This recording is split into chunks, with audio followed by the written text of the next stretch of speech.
আসসালামু আলাইকুম রহমতুল্লাহি ওবরাকাতু।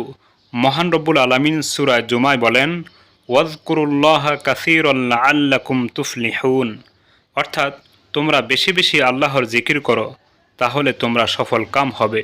সুপ্রিয় দর্শক, দুটি জিনিসের পিছনে পড়ে মানুষ আল্লাহকে ভুলে যায়।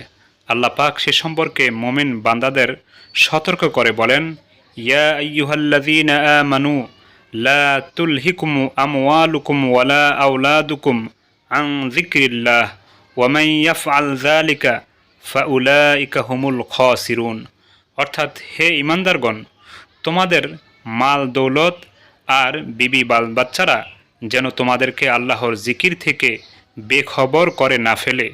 এমনটা যারা করে আসলেই তারা ক্ষতিগ্রস্ত। এই আয়াতের মধ্যে আল্লাহ রাব্বুল আলামিন বলেছেন যে মানুষকে আল্লাহ থেকে বিমুখ করে, গাফেল করে দুটি বিষয়, একটি হলো পরিবার পরিজন, আরেকটি হলো সম্পদ। তাই সুপ্রিয় দর্শক, এরই ফাঁকে ফাঁকে আল্লাহকে স্মরণ করতে হবে, আল্লাহর কথা মনে বেশি বেশি নিতে হবে। কিভাবে নেবেন, কোন শব্দে নেবেন, সেটা প্রিয় নবী সাল্লাল্লাহু আলাইহি ওয়াসাল্লাম আমাদেরকে শিখিয়ে দিয়ে গিয়েছেন। সুপ্রিয় দর্শক, আজকে সেই একটি মহামূল্যবান জিকিরের কথা বলবো, যে জিকিরটি প্রিয় নবী সাল্লাল্লাহু আলাইহি সাল্লামের নিকটে সারা পৃথিবীর চেয়েও উত্তম। সে জিকিরটি বলার পূর্বে আমি সকলকে অবগতির জন্য বলছি, আমি আমার ইসলামিক লাইফ চ্যানেল ও অন্যান্য চ্যানেলে যত সহি দোয়া দুরূদ জিকির তাসবিহ ইস্তেগফারের ভিডিও দিয়েছি, সবগুলিকে একত্রিত করে একটি বই লিখেছি।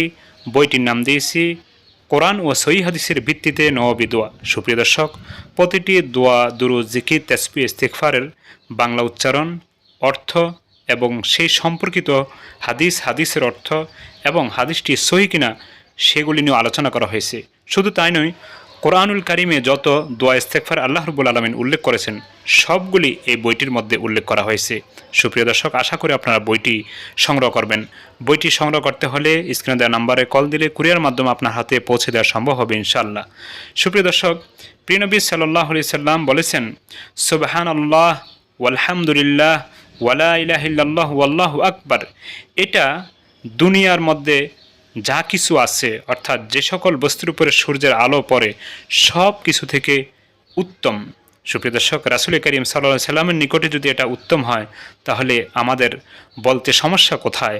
আমাদের উচিত কাজের ফাঁকে ফাঁকে এবং নিজের ব্যস্ততার ফাঁকে ফাঁকে সুবহানাল্লাহ ওয়ালহামদুলিল্লাহ ওয়ালা ইলাহা ইল্লাল্লাহ ওয়াল্লাহু আকবার এটা বেশি বেশি করে পাঠ করি। আল্লাহ তাআলা সকলকে এই জিকিরটির উপর আমল করার তৌফিক দান করুন। আমিন।